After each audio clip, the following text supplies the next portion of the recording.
happening. We made it. So I had like an intro plan, but really all I can think about is that Jen HATMAKER is right there. We've never met in real life. So hi, Jen. Hello, hi. Hi. Okay, so we're gonna start the show now. If it were like I really feel like Kelly Clarkson, where it would like these double doors would open and I would come out singing. Sure. This is the internet. There we go.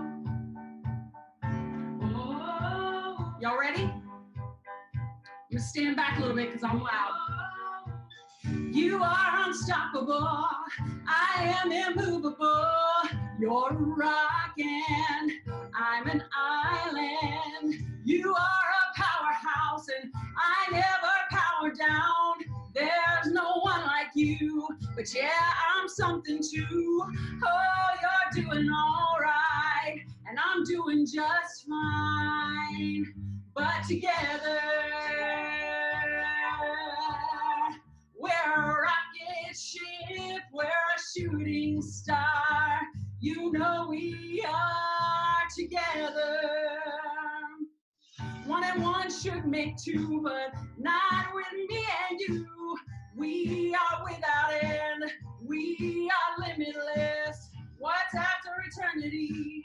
What's beyond infinity? There you will see a snapshot of you and me. Yeah, you could go on all right, and I could go on just fine. But together, we are fireworks, light up the sky. You and I together. Don't you know that come whatever, we will be better together. Don't you know that come whatever, we will be better together. Don't you know that come whatever, we will be better together. Don't you know that come whatever, we will be better together. Oh, better together. Better together. Yeah, together. We're a rocket ship, we're a shooting star. You know we are together. Oh, we are fireworks, light up the sky. You and I together. Oh, oh, oh. Right? How great is that for our pandemic? I mean, is anything great for the pandemic? Listen, y'all, before I hand it over to Ed, I need to know from my extroverts how many of you are actually talking to your plants. I know you've named them. And it's fine. This is a safe space, okay? We're not judging you. We're not judging. But I just want to know, like, are the plants talking back at this point? Are you guys communicating with each other? I'm talking to my vacuum. Mary. It's time to text someone. After this, call a real human being, okay? Sarah says, I talked to my garden seeds and they're growing. Congratulations. I've been working real hard on my garden because it's all I can do to let out stress at the end of the day. Whoever comes to my house next, I don't know who it is, and I don't know what my garden will actually look like, but they better comment that it looks amazing. Let me talk to my introverts because that's me. And I'm stuck inside with my family at all times. And my child is an extrovert, and she's the only one. And she needs me constantly, and she also needs to be touching me constantly. So that's my sitch, and I'm struggling real bad. Like, that's why I named it the Stay Sane Show, you guys. I want to hand it over to Ed here in a second. Guys, Ed is in Georgia. He's joining us tonight from Georgia. He lives on a farm with his wife and 6 children and 8 cats. This is my worst nightmare. And a dog and goats and a rabbit. And if after telling that you didn't pick up on it, it's no surprise, he's a homeschooling dad. He was homeschooling before it was cool, and by cool I mean mandatory. All right? His Facebook videos have been seen by millions around the globe. He regularly performs at venues large and small. Take it away, Ed Wiley! Exclamation points, exclamation points. Thank you, Kelsey. Thank you so much. Hey, guys, I am coming to you from deep South Georgia from my truck and I'm actually out in a goat pasture right now because this is the only place on the farm that I can get a good enough internet connection to stream live video. So here we are. Kelsey, thank you so much for having me. You guys are awesome. I'm going to do something a little bit different. I had the privilege of recently, I had my first nationally aired comedy set, and I got permission to be able to share some of those clips. So rather than telling you the exact same jokes from my truck with my haircut that was, I don't even know what this is, monk, 1992 khaki pants with braided belt. I don't know what it is. I don't know what I got going on there. But rather than do that, I'm going to show you a clip. We love having a big family, y'all. It's fun having a big family. And I don't know about where y'all live, but where I live in deep South Georgia, if you have 6 or more children and you own goats, by law, you're required to homeschool. So we're doing it. We're doing the homeschooling. We're doing it. I was not homeschooled. I was public schooled until 5th grade, but I got beaten up a lot. So my mom put me in private Christian school. And I learned a lot in Christian school. I learned that it hurts just as bad to get punched by a Christian.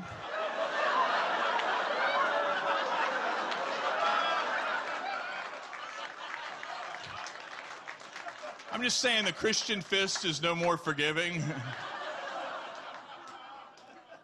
But y'all, by the grace of God, I'm pleased to report I was able to forgive all those girls.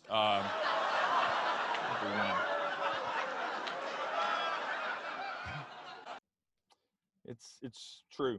It's true, guys. That's all a true thing. I don't know about y'all. I think I've kind of burned a little bit of time with technical stuff. What's our time, Kelsey? Like a minute more? I think we're good. I just want to ask you how you went from goat farming / homeschooling to stand-up. Everybody wants to know. It was Jen HATMAKER, her influence on my life. Her Twitter account motivated me to start stand-up. And I feel like Bert Kreischer kissing up to Adam Sandler. I don't know if you saw that. That was really awkward. I'm a big fan of you guys. So, whatever. It's a thing. No, I had some health problems, and God took away a lot of fear in my life. We already had 6 kids. I had no inclination of ever doing comedy, and I started driving from South Georgia to Atlanta once a week to bomb at an open mic. It's about 5.5, 6 years ago, and I kept doing that until I bombed less and less and less. And then last October, I had my first set put on the TV. So. And then it aired, of course, during a global pandemic. That's what I always wanted to. That's what I dreamed of as a kid. Is my TV days. Man, God's Say like, what? here. God keeps us in check. You were just starting to get excited, and He's like, "Hold on, Ed. Hold on." Yeah. You know what? It's all in perspective. I'm glad to be alive. And I feel like your beard is so strong. It's such a strong manly beard that God had to take you down a peg. There were all these people who were having beard envy. And He just had to knock you down a little bit. And He made it grayer. He made it way grayer, and I'm feeling it. And I think I'm in denial about getting older, and that is what this clip is about. Like I feel like I'm like pre-middle age. Like I won't buy Werther's Originals. But if you give me one, I'll eat it. If you talk to me long enough, you're gonna hear about my health problems. Nobody really wants to listen to your health problems, though, except for that one group of people. And they'll only listen long enough to sell you essential oils. Block them on Facebook. Love doing comedy. I'm on the road a lot with comedy. Sometimes I have to visit a pharmacy when I'm on the road, and I don't like that because I like to know my drug dealer. I like to know him. Like I had to go to the pharmacy in Kentucky, and the pharmacist there had a mullet. That is not a trustworthy experience. I don't know about you guys, I'm not comfortable getting my Z-Pack from Billy Ray Cyrus. I had to go to the pharmacy in Texas, and the pharmacist there looked and sounded like Joel Osteen, the preacher. Can you imagine if Joel Osteen was your pharmacist? Well, here's your prescription, Mr. Wiley. And don't worry about all these negative side effects. We just like to focus on the positive. Do you have your CVS card? Hold it up and say it like you mean it. This is my CVS card. I will get the discounts that I can. Today, I will get a receipt that could wallpaper my entire bathroom. Thank you guys so much. My name is Ed Wiley. That was a stellar impression.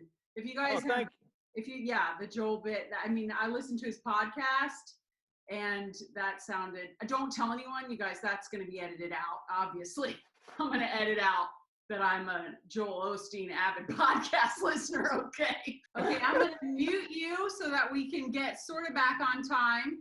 Now, Yes. Jen, okay, so I saw in an interview, someone asked you your guilty pleasures, and you admitted, just like I let it slip, that I enjoy Joel Osteen.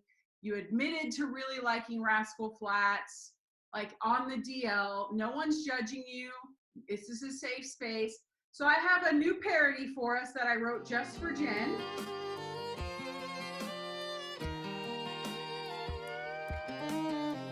I can take the roots growing in underneath this headband that don't bother me.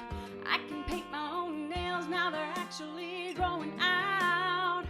I'm not afraid to cry every night eating pie. It's alright, look around, let it out. Yeah, it's healthy with my kids every now and again. I pretend I'm okay, but that's not what gets me. What hurts the most is being so close. Bestie right down the street, but she can't be here with me. And I know when we can hug again. People aren't meant to do life alone. Guess I'll call you on the phone.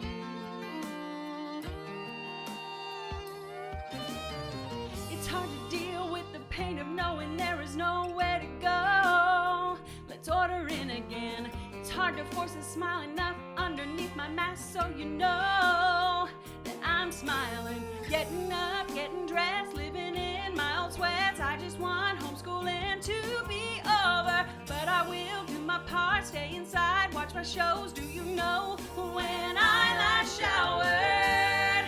What hurts the most is being so close. Target right down the street, TJ Maxx, it calls to me. And I know when we can run errands, people aren't made to stay home. What hurts the most is being so close. Bessie right down the street, but they can't be here with me. And I know when we can hug again. People aren't meant to do life alone. Oh, please call me on the phone. Right? I mean, I'm an introvert. And even at this point, I'm like, can somebody call me? You know, there were like 3 people that I liked, and I miss hanging out with them. Now, if you guys don't know Jen, before we get into the interview, I need you to know she's written 11 books, or is this your 12th book? I don't honestly know. Yeah, so many books she lost track, people. That's how many books she's written. She's a New York Times bestseller, though, so not just busting out books, but also New York Times bestsellers. And the newest book is Fierce, Free, and Full of Fire: The Guide to Being Glorious You. Right, and so that's along with 11 other books. And then she has 5 human children, which is basically like having put out 16 kids, if you count the books as a birth, which I do personally. Guys, she's the host of the award-winning For the Love podcast, another one of my favorites. She also has the amazing Jen HATMAKER book club. She's joining us from Austin, Texas, and we're not going to talk about it because I'm a Sooner. And we just can't. Like, let's just agree to not talk about the Texas-Oklahoma football situation. It's fine. It's fine. And are you from Lay Oklahoma? that down. I'm sorry? Are you from Oklahoma? You went to...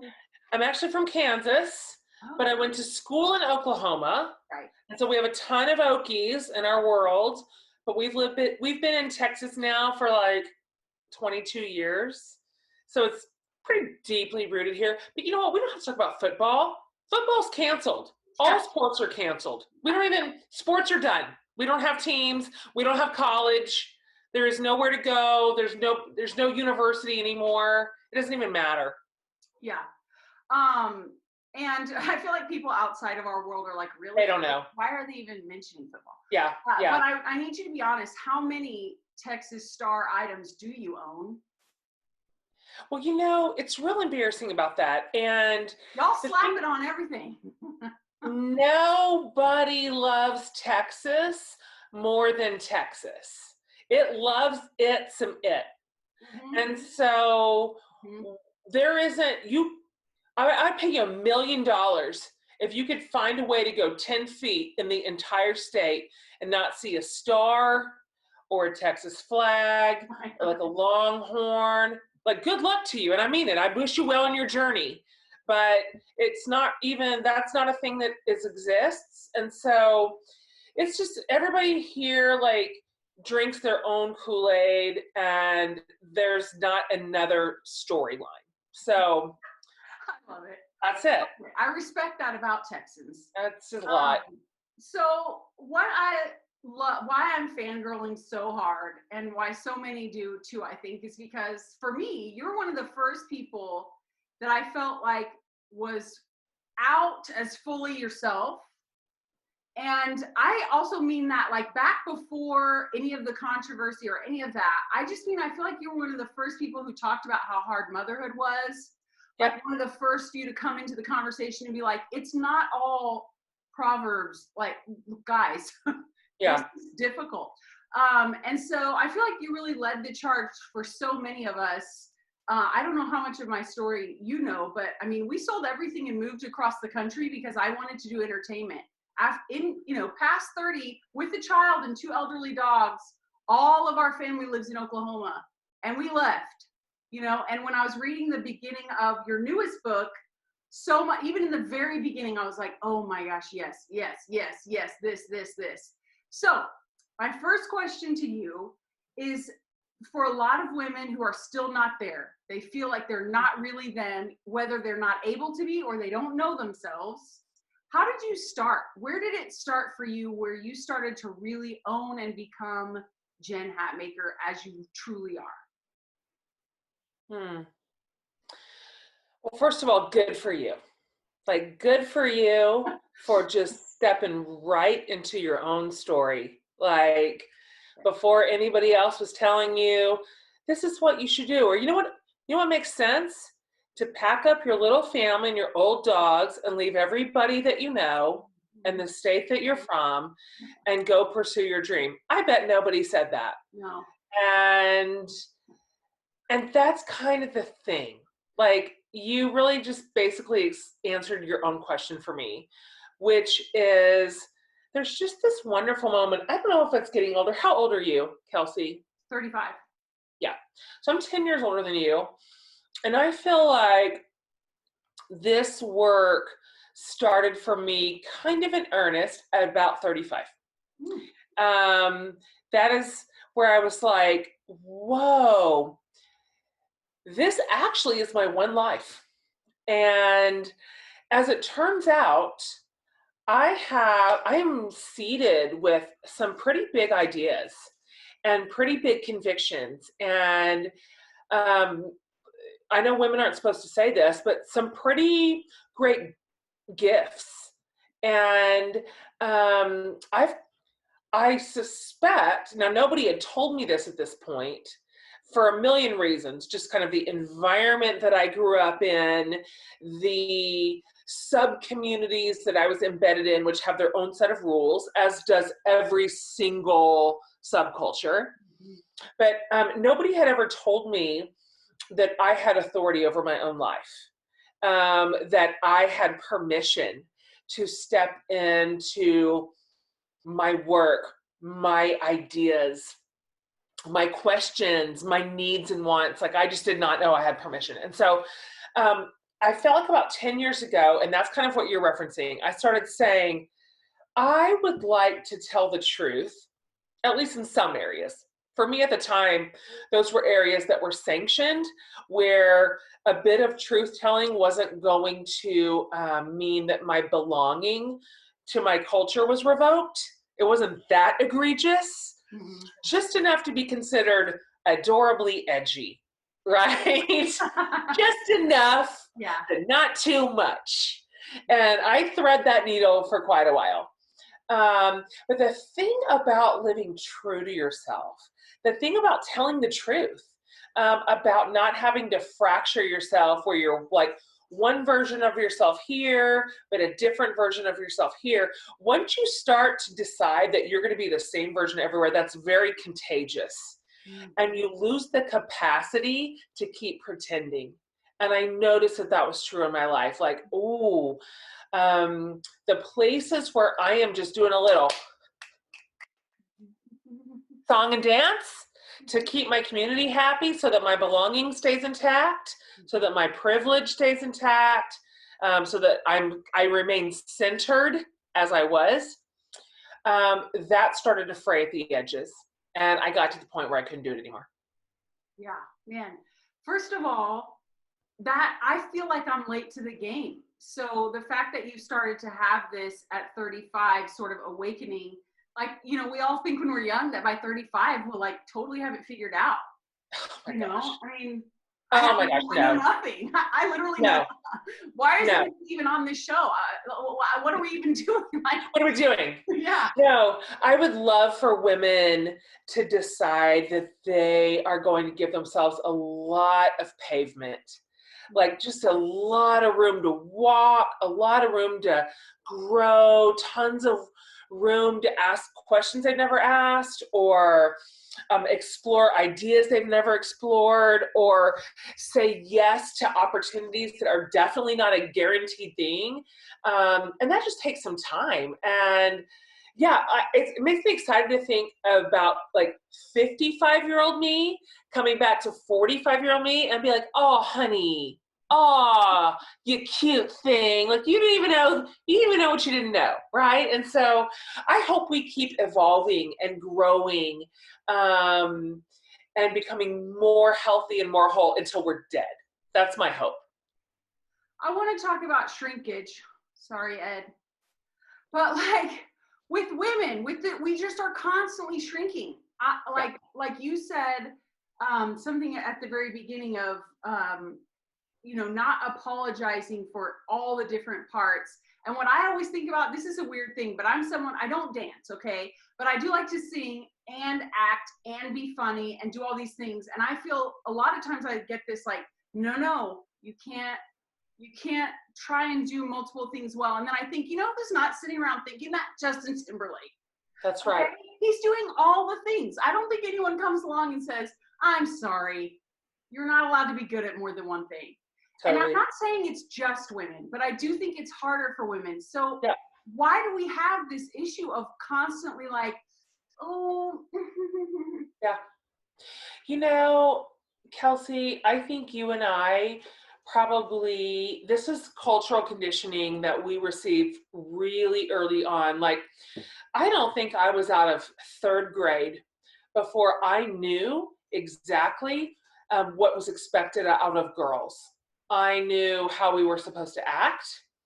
I knew what we could and cannot say. I definitely already knew how we were supposed to look. I understood it, I think just intuitively, because it wasn't said overtly, but I understood that the boys were expected to expand and assert, and that the girls were expected to retract and go inward. That was just what was rewarded. Like, those were the rewarded behaviors. And that just became really clear to me as a kid. And then we just grew up into women who internalized that message. And so, one thing I've said is that what that taught us was, as girls and then later as young adults and women, is that our job in our relationships, in our careers, in our families, in our communities, in our churches, was to come into every single room, read it quickly, which we're good at. By the way, we're good at reading a room. That is some of our emotional intuitiveness that is a sort of a natural gifting for a lot of women. But come into read every room and give it what it wants. And what that included was, what is the desired temperature in this room that everybody else wants? We read that quickly. And so if it's getting a little bit too warm for someone over here, it's our job to cool it up a bit. If it's getting a little too cool for someone here, our job's to warm up the room. And so we're constantly trying to stabilize the temperature in all these rooms. But like, we didn't even get to set the temperature. It's not even a fair game. It is rigged. Yeah.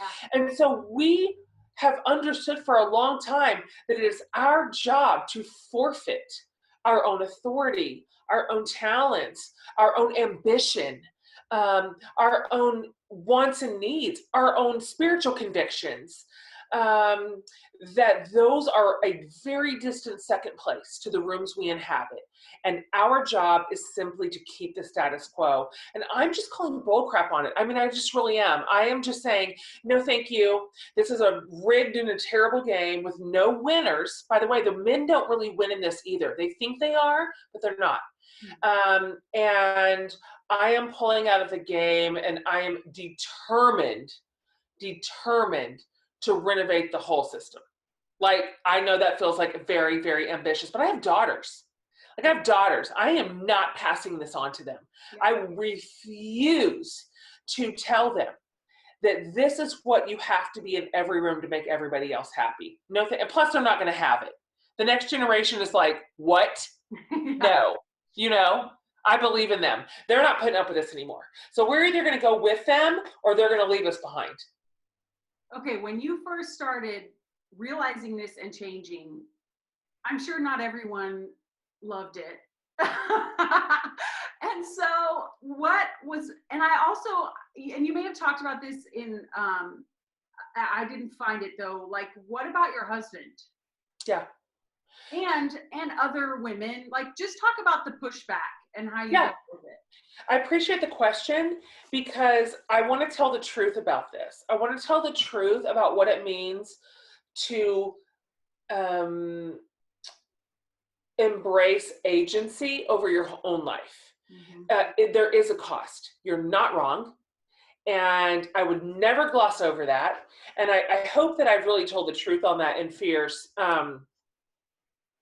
Because when we decide to have integrity, meaning there's not me in this room, a different me in this room, a slightly different me in this one, but way back here in the private room, this is the only real me. This is with only the few safe people I have in my life, the only place I can show up true. This disintegrated way of living, where you just have to disintegrate to maintain your belonging everywhere, is a terrible way to live. So when you decide that the private, safe, real room is your only room, that this is where I live, I'm going to live here, no matter what, it will create turbulence. Yeah. It will, if you've not already been living that way. Now, there are some women in the world who are just naturally self-assured and integrated, and I've actualized. I love women like that, but I don't find that to be our general condition, just simply because of the narrative we've been handed since we were 3 years old. Mm-hmm. And so it'll create some turbulence. It did for me. It definitely did in my career. That was a huge, I feel like in terms of marriage, and thanks for asking that, that's a good question. It was a yes and no scenario. Like I've kind of been lucky to be married to a man who we have sort of arced together in our just gallop toward freedom in a lot of ways. So we've both had an eye on the North Star of freedom for some time. And so to be honest, I think I was a hair ahead. So when I started claiming it for myself, it was kind of like, this is a lot. What's happening right now is a lot. And what is this going to mean for me? What is this going to mean for our family? What's going to mean for our community? These are all normal reactions. But so there was a big cost. I lost a lot, actually. I lost a lot in my career for sure, and in my community. But okay, here's what I want to say. This is a very long answer. I'm sorry. The next one will be shorter. So I'm thinking about the woman listening being like, I'm not ready to pay it. It's too scary. I can't say what's true. Because women have a lot of stuff buried that's real, but it's true, but they're not saying the truth about it. And they're like, I can't do it. I can't say that thing. I can't, that is so secret. It would just destroy everything. Or I can't admit that, or I can't own that, or that is too monumental of a change that would be required. Whatever the thing is, I can't put this boundary into place on this toxic relationship because that feels too hard. The cost of living free and true is real, but the cost is worth it. It's so worth it. I cannot explain what a beautiful life it is to live and true. This is the first time I've ever really lived like this for the last couple of years, and it just feels like an honest to God miracle. Like when I look around right now at my life, at how there is one Jen. That's it. I do not have a secondary Jen. Like I buried them all. And so this is who I am at all times. And I'm no longer shape-shifting to meet the needs of every room. It's glorious. It's absolutely glorious. It purged some communities or people in my life, which was painful but important. And it left me with a community that is beautiful and charitable and generous, that values spiritual curiosity, that says yes to growth and evolution, that says like yes to health and wholeness. And my only regret is that I did not get here sooner. That's it. I have so many things. Many things. I crossed my fingers. I wrote some things down. One side note, everyone. So listen to, Jen was recently on Brene Brown. No big deal. Brene Brown has a new podcast, and you were just on that, and it was really good. And one of the things that you said, talking to her, was everything has a cost. Like you're paying a cost right now by not being truly yourself. You may not see it. You don't want, and I was just like, it's not free. Yes. And the other thing you said, which I think was in your book, or it could have been that interview, I listened to, I binged a lot of things, was the word disintegrate. Like you just said it right there in the sentence, probably because you're used to talking about that. But to disintegrate, hello, you go bye-bye. That is so, when you said that, I was like, oh, that is amazing. Right. It's such a good descriptive word of what happens when a woman forfeits sincerity and truth and who she is and how she is. That's what happens. We have to break ourselves into a bunch of little pieces, and then we give those pieces to whoever wants that one piece, but not the whole, right? Like we want your compliance, but we don't want your ambition, or we want your service, but we're very uninterested in your spiritual curiosity. And so we just hand out the pieces like this. But again, back to your point that you just made that I said on Brene's podcast, everything has a cost. When we decide that truth does not win, so whether we're going to replace it with either lying or hiding or pretending, or it's our silence, that is not free. We think that is keeping the peace. in our worlds, but it is not keeping the peace because it's costing us our peace. We have no peace. So somebody is paying the price when we refuse to tell the truth. And generally, that person is us. We pay the price. And so we think that that means winning for everybody else in our life, and we're choosing that as some sort of weird martyrs, but that's actually not true. Everybody loses. Everybody loses. It's the women who show up for their lives integrated. These are the best women I know. The best one. These are the greatest moms and partners. These are fantastic women in their careers. They are great servants. They are wonderful neighbors and sisters and friends. Like, these are the healthiest, most vibrant women I know. So the whole thing that women who have ownership over their own lives are very dangerous to marriage, dangerous to family, dangerous to the fabric of society, dangerous to faith and church. It's a lie. That's just a lie that was put into heavy rotation to keep us silent and sidelined. The truth is that integrated women are the greatest news. They are so necessary, so good, so needed. What they want and what they put out into the world is good and beautiful and true. And so I just want to be her. That's who I want to be. That's how I want to live. That's who I want to raise. And that's who I want to lead. I just really believe this freedom for all of us. I do. I'll never be convinced that not every single woman deserves this and can have it. One thing I think that's interesting that popped into my head when I was listening to you talk about this was even someone who is really fully themselves in person. Now we have social media, which is another freaking layer where I feel like, yet again, how do I show up here? How does this work? And you are someone who has a big platform, but I think it's for even just someone like who likes to use Instagram for fun or whatever.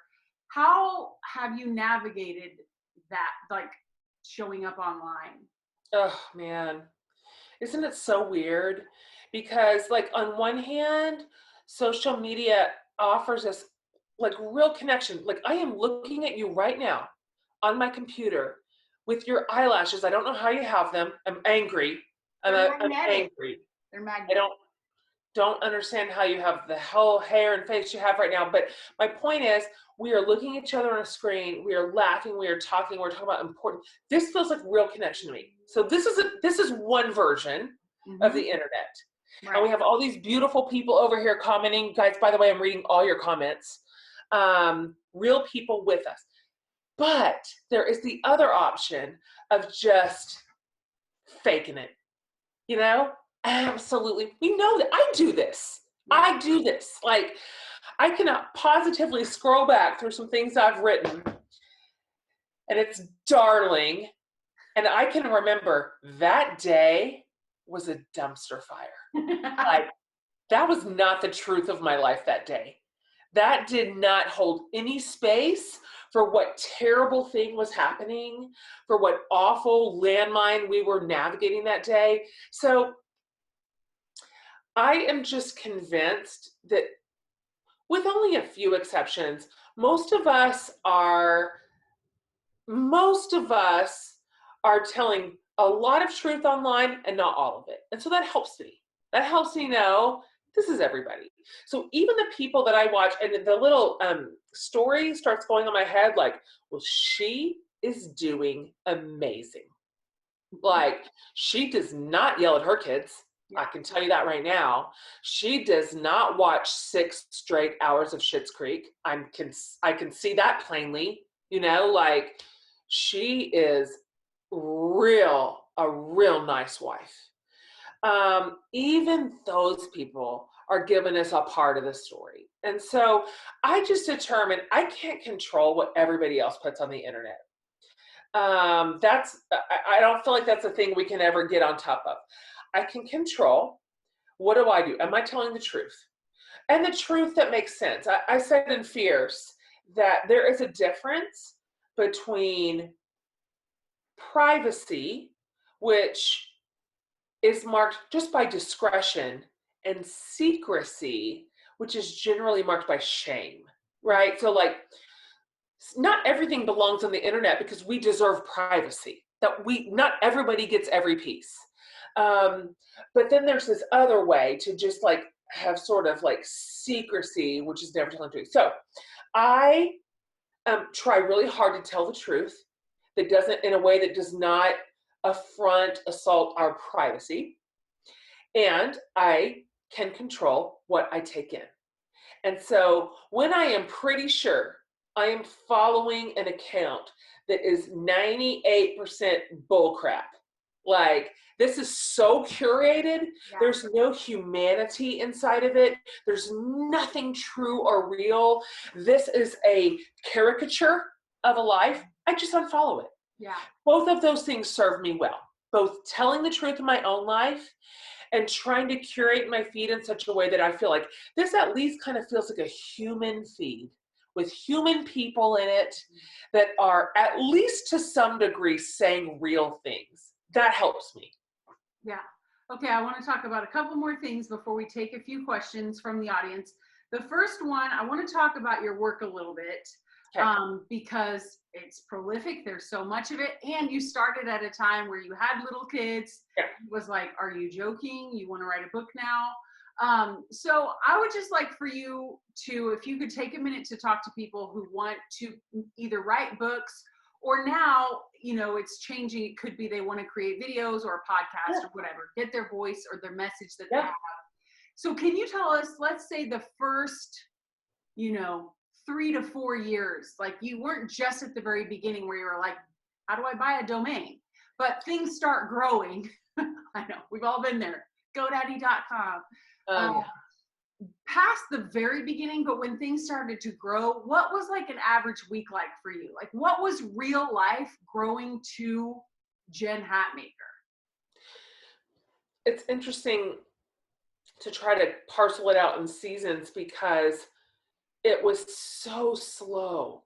It was just so slow. I know people who just found me or like have just kind of just walked into my work or, what I do. They're like, well, look at this girl who just hit the scene. The truth is it was like 1 billion years to get here, like 1 billion.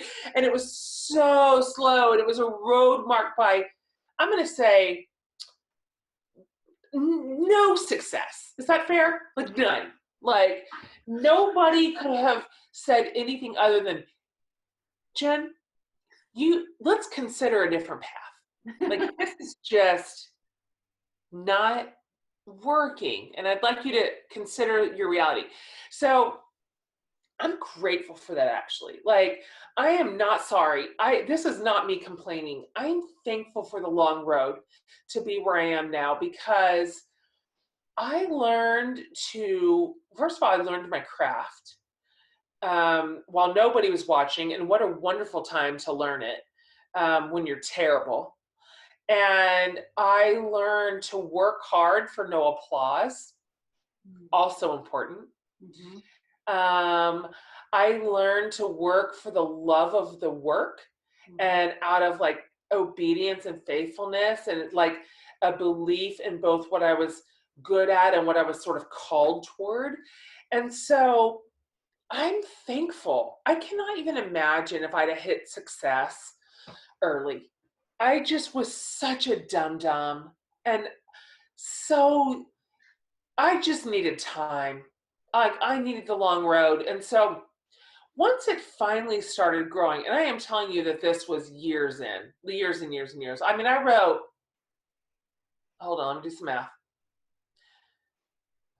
7 books that no one ever read. And that's no joke. I don't think my mom read them. I'm not kidding. I don't think she did. I think she bought them. I don't think she read them. And nobody else did either, thank God. But when it finally came, I had spent so long in like just the workspace, not the management space of it all, that I still struggle to find that gear. I still struggle to be like, this is a career. I'm telling you, sometimes I sit down on my phone and I bang out the sloppiest post of just like absolute, it's like I'm just walking naked around in front of everybody on the internet. And I just hit post and I just walk away. I was not set up to chase the stream. And a lot of you aren't either. You have a little something rattle around in your brain. Like you'd love to put your hand to it. You're like, I want to like move away from be a comedian and an actress and a performer with my kid. But I just say this to women all the time, which is why not you? You know, why not? Why not you? Nobody else has any more right to your incredible like dream or ambition than you. And why not us? I just love it. I love the risk. Now, I will take risks. I'll admit right up front, I'm not super risk averse. But it's just a good way to live, to say, I'm going to put my yes on the table. You don't know how it's going to go or where you're going to end up. But like, aren't you glad you did it? Oh, yeah. Like, aren't you glad you just took your little show on the road and you went for it? Yeah. And look at you. Here you are. It's been crazy. So everybody be patient. We have to be patient. Everyone I interview talks about this, and every time I'm like, because I am not a patient person. So I love that. And we had a real moment where you were definitely a writer there when you were doing math. That was hilarious. I was like, oh, she's a writer. Oh, she's a creative. Where I saw the wheels spinning, that made me laugh. So the last thing, I don't know if you know, but we're in an international pandemic. Is that right? So, yeah, so the whole world is shut down. Yeah. And I wanted to say a couple things about that. This is a great time to read Jen's book, because I think each chapter, like you say in the beginning of the book, you go through, who am I? What do I want? What do I need? What are the other two? What do I believe? How do I connect? Yeah. So what's great about it is like I jump to different parts, and where you feel like you need to really dial in, you can read that chapter. I thought it was so good. Yeah. And so if you guys are thinking like, what should I read? Because they say this is going to last a while, add Jen's book. But Jen, I would like to know for you, what's getting you through this? How are you surviving? What's keeping you sane? So for your community, who doesn't know this, we have 5 kids. It's just so many. It's like just so many. And they're big, like their bodies are big. You know what I'm saying? They're teenagers and young adults. It's like big flesh and big appetites, big sounds, big talking. And so this is a no joke situation in the HATMAKER house. And so one thing that is getting me through is like, and it's beautiful right now. We're in Texas and it's spring. It's gorgeous. So my husband and I, Brandon and I, will be like, hey kids, peace. And we go out on my husband's motorcycle. Like, bye. We'll be back in like, I don't know when, like make a sandwich. You know, you're 16. If you can't make a sandwich, you don't deserve to live.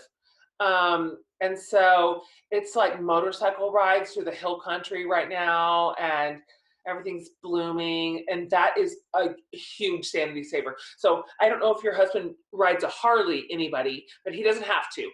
Even if you just go out in your car, like just the car that you drive, that you have a car payment on, and roll your windows down and drive through like some pretty part of your town. It is helpful. Like that is helpful. We come back like prepared to parent these people again.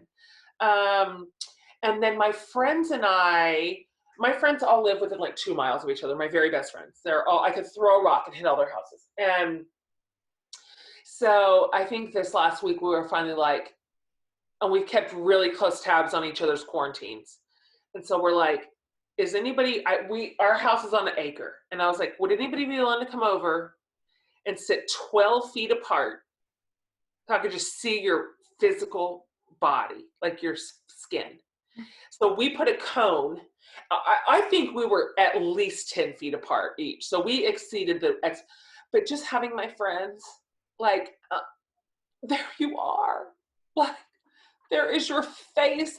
There is your voice in real time. I felt like I went up 40,000 levels. I'm an introvert like you too, Kelsey. Mm-hmm. And so to some degree, I can manage this. Even I am at my threshold. So socially distanced friends, Harley bike rides with a husband, and then I'm just going to say like a really nice bottle of Cabernet Sauvignon, also helpful. Yeah. Super helpful. Yeah. Okay, so Abby is our moderator tonight, one of my best friends in the whole wide world. And for those of you who don't know her, she is the founder of Flight Attendant Career Connection, which is to help aspiring, there's like thousands and thousands of people who want to be flight attendants. Oh. And she used to be one, and she teaches them. Like, she teaches them the interview processes. She has over like 80,000 people in her Facebook group now. Yeah, women be wanting to be flight attendants.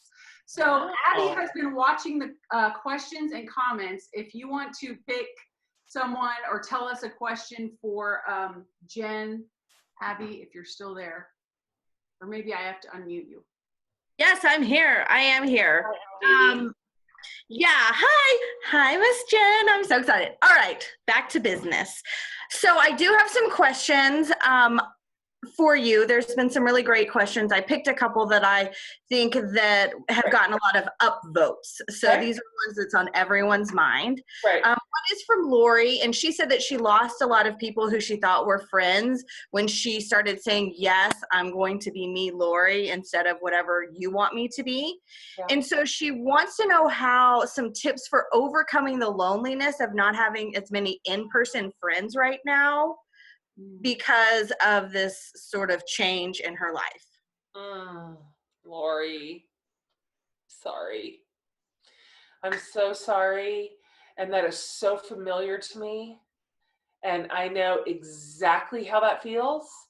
And it is just sad. So the first thing I want to say is, you are not required to pretend like that does not hurt. Like, you are not required to say, well, I guess good riddance and tra-la-la, because that's not real.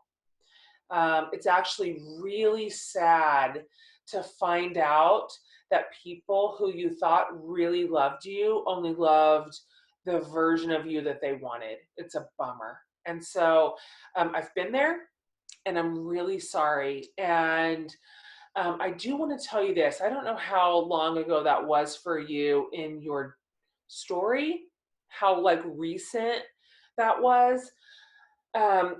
I could tell you for me, when I like very fully and publicly stepped into my own life and soul and identity and convictions, there was a solid year that I don't even remember. It was so traumatic. It was full of such loss and vitriol and anger, and it's fuzzy to me. To be honest with you, I think I lost some of it to trauma. And so I am now closer to like 4 or 5 years on the other side of it. And I just want to tell you, if you're still in that short window, this is not good news for you. I wish I had better news. But I believe that you'll get there.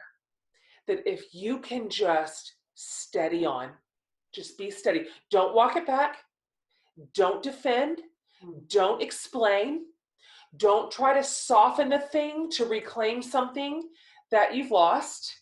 Don't revert to giving the room what it wants simply because you're trying to alleviate the loss.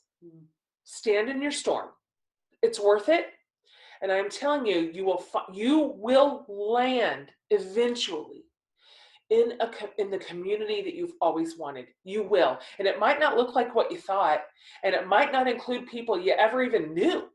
And it might be smaller than what you began with. It may become really distilled, but it will be true, and it will be real.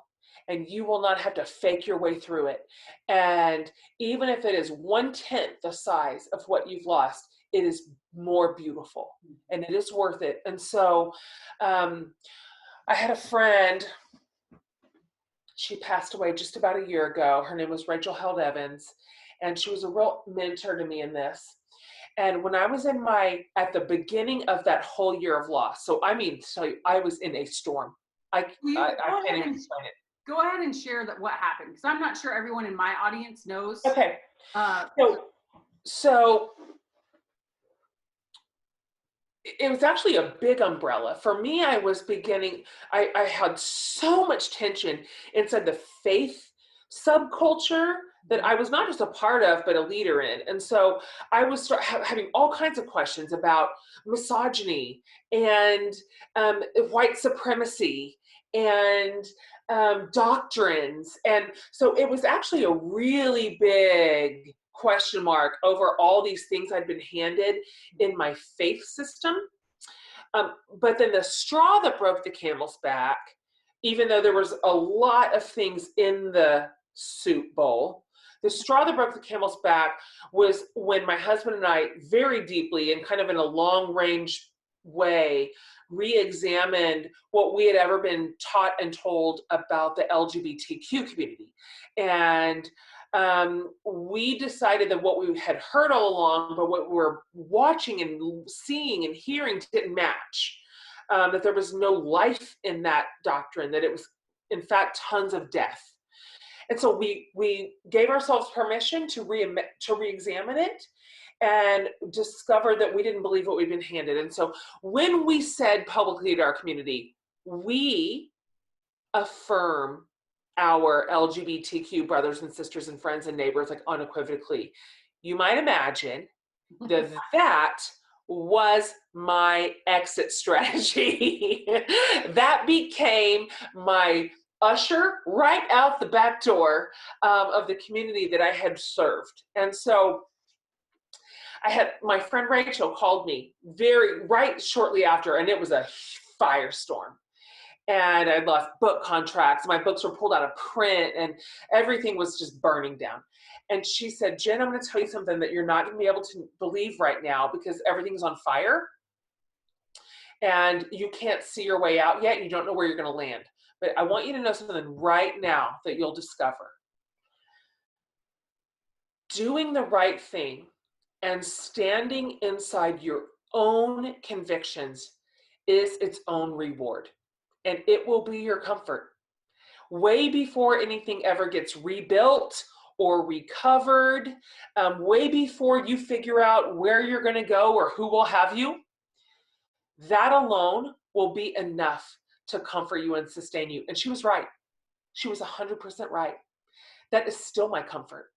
And so everything that has now been like beautifully reimagined in my life and rebuilt is just icing on the cake, to be honest with you. And so, Lori, may your truth be its own reward and its own comfort. Can you hang on to that until your community like rises up to meet you? And I believe that it will. Awesome. Okay, so Monique, you have your hand raised, which means you're ready to be either on video or audio. Let's see, I'm gonna go with video. This is exciting. Oh, yay. Oh, fun. Allow to talk. But what if I... Oh, here she comes. But how do I turn her video on? Well, she might need to. If she might need to put on start video down at the bottom of her screen. I love that Jen is like all over it. Monique, do you see? Like you've got a little strip at the bottom. Unmuted, but I don't see anything at the bottom. Do you see something that says video? I got it. Promote to panelist. Promote to panelist. Promote to panelist. See, this is a webinar because it's more than 100 people allowed in, so it's different. All right, now you should be able. Nope. Wait, I'm doing things. Oh, I just Oh my! Oh hi! Hi. That's so cute. Look what you managed. I may be one of your biggest fan on the book launch team. So Monique. So when I received the advanced copybook as a part of the launch team, it was right when COVID was beginning. Yes. And so it really took me a way lot longer to get through the book than I expected, because I needed to read a chapter and put it aside. Totally. And read another chapter and put it aside. Yep. And so many of the messages were so much more powerful because of COVID. And so I wonder if you've reflected on, obviously you didn't plan on this book coming out during COVID, but then it did. Yeah. And so are any of the messages more powerful or more profound? Because they're all profound and they're all powerful. And you sort of look back on them and say, when I wrote it, I meant one thing. Yeah. And now during COVID, it means something completely different. What a good question. That's a great question. I would say I would have two kind of real quick answers to that. The first one is when I'm thinking about leading women toward health and wholeness. So that is full ownership of who they are and what they need, what their relationships look like, their boundaries, their convictions, their life. I can't quit thinking about the women right now in quarantine who are essentially locked up with family members or partners or roommates who are abusive or narcissistic or controlling, or maybe just even low level, just dysfunctional. And the relationship is toxic. So I'm thinking about those women now who this is their 24/7 scenario. And I'm like, please read my book right now. Because this is not a life sentence for you and it doesn't have to be. Like, you are not a victim in your own life. You have ownership. You have agency. There is possibility in front of you. Does not have to be your world. And so to some degree, I'm thinking about those women so much. And then the other one I would say is I wrote dialed in one, but really 3 chapters on connection and relationships. And so what a weird time to be telling my community, we've got to have connection, right? I wrote a whole chapter called I Need Connection. That is the chapter title. And so I'm thinking about how I went back and read it in my own book when quarantine started. Like, how does this sound right now? And I was like, whoop, every word is true. And so I think now, if they weren't prepared already to say that's true, now women are. Like, oh, I actually do need connection. That is not optional. That's not some side hustle. It's not some like luxury. We are created to thrive in connection. And so again, for everybody right now that feels so like lonely and disconnected, all of us, I'm like, I got you. Let's really start thinking like so directly on what it means to build and sustain and prioritize connection. I'm telling you, when we get out of here, man, like, just look out, world. You know what? It's just going to be bonkers. Thank you for that really good question, Monique. Happy to see your face. All right. You're on, Jen. Oh my gosh. I'm like a super, super fangirl right now. I have to tell you guys, I love you both.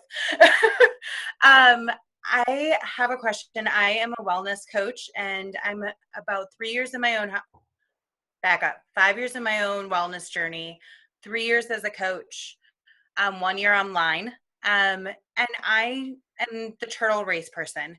I am right there with you. And like, when I read your book last night saying, about how it was like 7 books and nobody read, that's kind of where I'm like, I'm doing the things, I'm showing the consistency. I'm seeing progress. So that's positive. Is there anything that you didn't do initially that you're like, I wish I would have done this sooner, or tips that you would have done to make that not happen sooner, but better? Maybe just the quality to be that better leader? That's a good, really good question.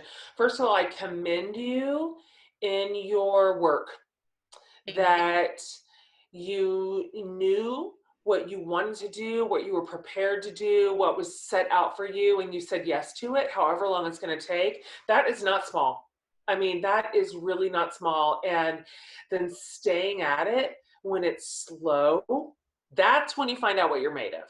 And so good for you for keeping your hand to your own work. I'm proud of you. And that will be rewarded in more ways than you even know. That will build something strong in you that you're going to need for the long haul.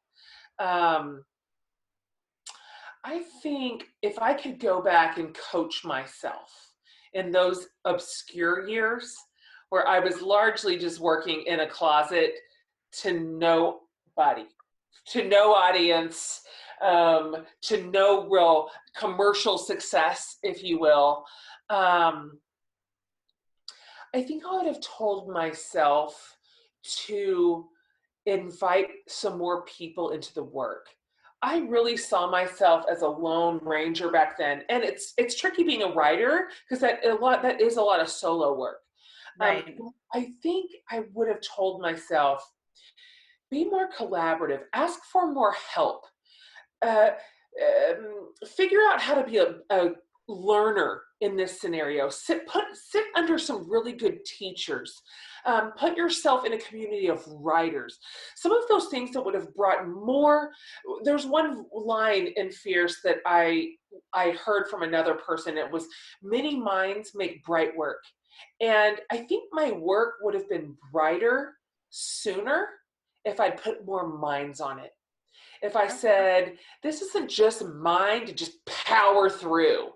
But there are so many people to learn from, so many people who would work with me or help me or advise me or coach me, people that I could be listened to. And I think it would have taken me so long to learn what I learned, which was just through the School of Hard Knocks. That was my teacher. And so I'm a big fan. I have a whole chapter called I Need Some Help. And I wait for that. I talked about that in there, that I'm reluctant to ask for help. It's my personality. Same for you, Kelsey? Yep. Depends on what it is. Like, I'm not afraid to learn, and I'm not afraid to put in the work to learn something. There's certain things that I'm like, that is not my forte. Like, that is not my. Yeah, exactly. I'd like to encourage actually everybody watching, when you've got this really beautiful idea that you're working toward, or a dream or a goal or a new career, or even just a problem you need to solve in your life as a parent, as a spouse, whatever the thing is, many minds make bright work. How can you get some more minds onto your thing, onto your problem, onto your ambition, onto your hope or dream? And so that would be my answer to you. And thanks for asking a great question. And like whoever you're parenting right now, yeah, I get it. Jen, how much more time do you have? I want to be respectful. I've got about 5 minutes. So thank you for asking. Okay, so I'm going to take the last question here, which is, what do you wish? Okay, hold on. Let me demote you. And then Hi, Jen. Okay, here we go. Let me demote you. Do you wish more people would ask you about your work and your journey? I don't know if I've ever been asked that. Like, after an interview, you get done, because we all do all these interviews, like, man, why didn't I talk about, That's a nice question. That's great. I like that. Are you at all familiar with the Enneagram? I know. How can you not? It's everywhere. I know. I don't know why Christians specifically. It's so embarrassing. Wow. Every time I think I must be an 8 because I just don't want to do it. I don't want to take the test. Oh, yeah. Everyone's taking me to take. Anyways, go ahead. Okay, look, all your people are like, yes, we love the Enneagram. I know, it's so obnoxious. I feel obnoxious when I bring it up, but I can't help it. So I'm an Enneagram 3. And what that means is, well, like the label over it is achiever, which means my whole life I have been deeply motivated by doing well, like performing well, pleasing the authorities, all of that, like success. And so that's my own personal demon in some ways to battle. And I do, like I'm old enough, I'm like self-aware enough to know my own dark side, my own shadow side, and when that can take over. And so I hope that I'm a pretty healthy 3, which a 3 has a lot to offer because she'll work so hard for her community. She will work her fingers to the bone to do her work well. But sometimes I wish that people would ask me how I feel about my community, like how I feel about my work, how I feel about the women that I serve.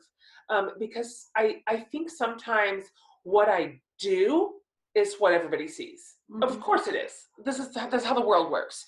And that always gets like front row, what I'm doing.